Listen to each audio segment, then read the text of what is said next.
Can you see what's wrong with this photo? Well, there are two big mistakes. One of them is something I see a lot of beginners do. However, it's not always a bad thing if it's done with purpose. And I'm going to show you what I mean with the next image. Now, the first issue here is this large bush at the bottom of the frame. And I often use foreground elements like this to give a sense of place, to add depth, and to create an additional interest. But this time I cropped too much of it and it feels disconnected from the rest of the landscape. Now, the only thing that's working is the leading line here created by the river, and it starts at the bottom and pulls you up into the frame. But that brings us to the bigger problem. There's way too much sky up here.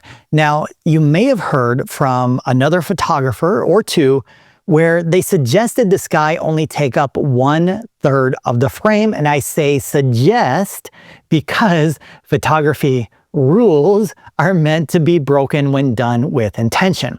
But in this photo, the rule should apply since the sky steals attention away from the river. Now, here's the next image from the same spot taken about 30 minutes earlier during blue hour. Now, this time I broke the sky rule on purpose. So the sky takes up most of the frame and it works this time. And here's why.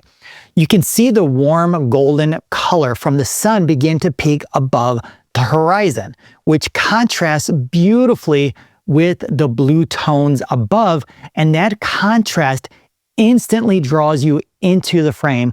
And then the river, as a leading line, leads you through the bottom of the frame. But because of the intensity of light and the contrasting colors, it pulls you right back up again, completing the visual flow. Well, most of it because there's something else in the sky that I wanted to capture. Now, it might be hard to see, but there's a crescent moon and the planet Jupiter adding a subtle balance to the scene.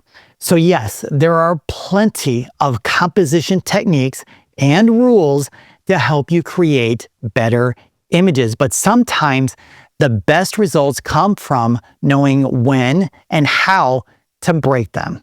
Now, if this opened your eyes to something new, you'll enjoy what's coming next. I share pro tips like this every day to help you train your eye and create with confidence. So follow for daily photography tips so you don't miss them.